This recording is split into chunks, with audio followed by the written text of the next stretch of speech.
TheAdvocateChannel.com looks at the world through the lens of equality and inclusion. Subscribe, like, and share now. AC 24/7's top story countdown continues with our producer's pick for number 3.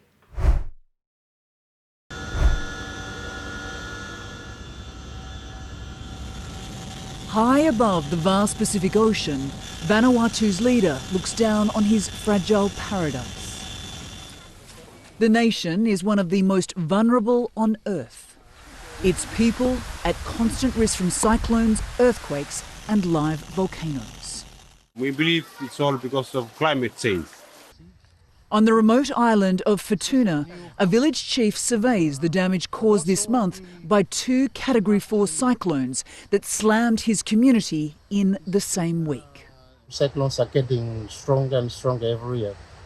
The fight against global warming is Vanuatu's existential crisis. But it's not the only global issue that clutches at this tiny nation. The people of these islands are getting wrapped up in the great power tussle between the US and China. Both want greater influence across the blue Pacific continent.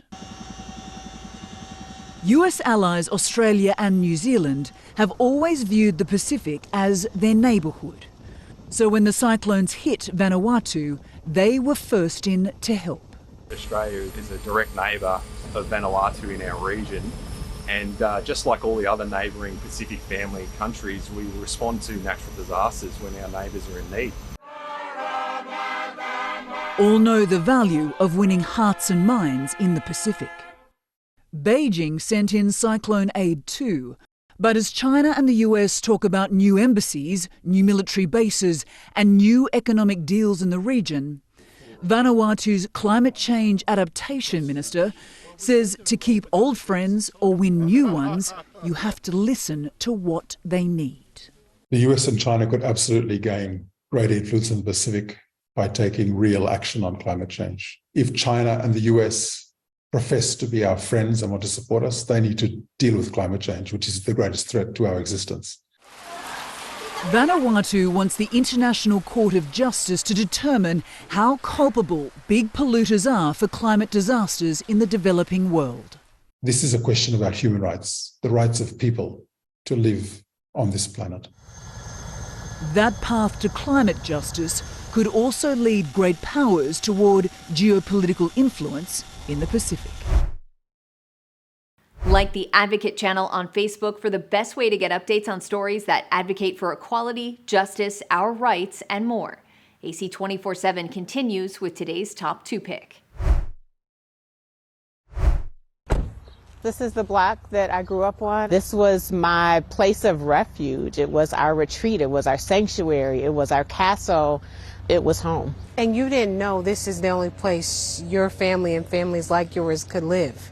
I didn't know. Robin Ruth Simmons grew up in Evanston's 5th Ward. This is the red line map. Just north of Chicago, where banks in the city refused to give mortgage loans to black families until 1969. There were specific anti-black zoning laws and housing practices that are responsible for our racial segregation, not only our physical segregation, but our wealth gaps and homeownership gaps. That discriminatory housing policy led Simmons, a former alderwoman, to push for reparations, which is highlighted in the documentary, The Big Payback. Senator Mitch McConnell and others oppose. We've, tried to deal with our original sin of slavery by fighting a civil war, by passing landmark civil rights legislation. I don't know why they would be given more status than any other group of people. Under her guidance, in 2019, Evanston became the first city in the United States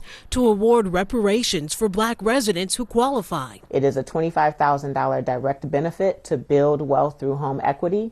Black residents that lived in Evanston during the period of harm, which was 1919 to 1969, or their direct descendants are eligible. And on Monday, the City Council approved a cash option to the program with little fanfare. With 9 voting in favor and none voting against, the motion carries.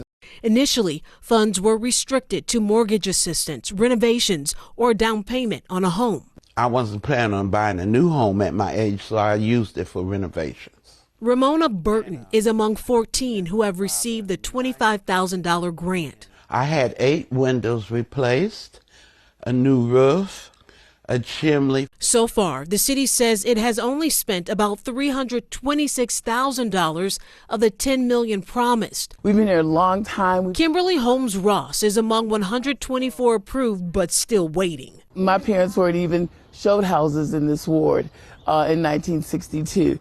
Everything was over in the 5th ward that they were shown and allowed to buy. So we're looking to either build a whole nother house or add on to our garage. It has taken longer than we expected.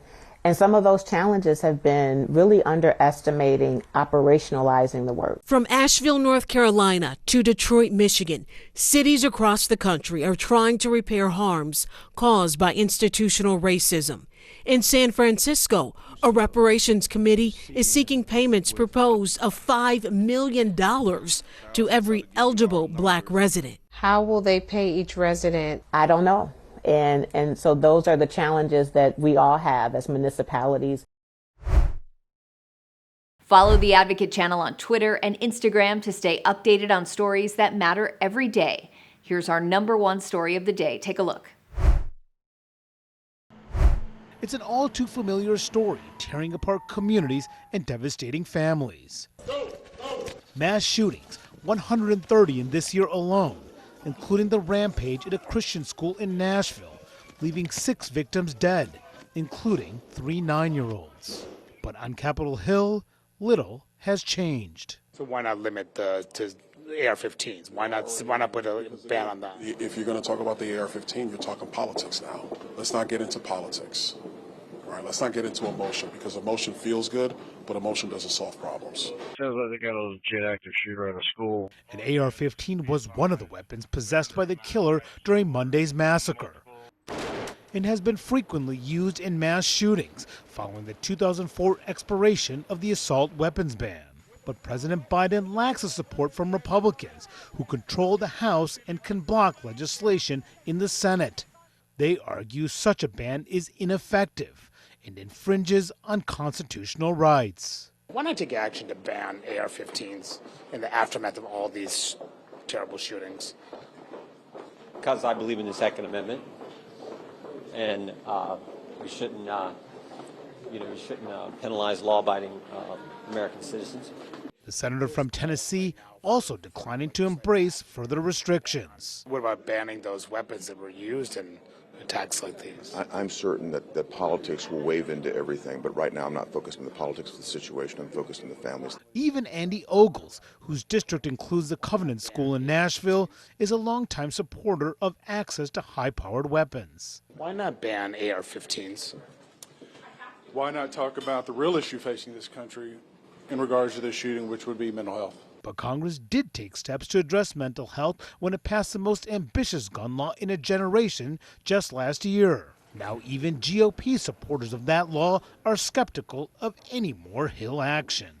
At the end of the day, I don't know if there's much space to do more, but I'll certainly look and see. But with mass shootings up sharply in the last few years, Democrats say that it's time to force a vote. We need a fight in Congress, and I'm prepared to conduct that fight. Others are as well. It's a fight Republicans are willing to have. Why are you opposed to reinstating this ban? Well, I mean, a lot of people use ARs and AKs for sporting purposes. I've fired both of those things, so both of those firearms for sporting purposes. But listen, let's stay focused on the issue at hand, which isn't some generic question about guns. It's what happened to these children in this school by this shooter. Thanks for watching the Advocate Channel's top stories. We're on Facebook, Twitter, TikTok, and YouTube. Follow, like, and share, or check out advocatechannel.com for even more stories that advocate for you.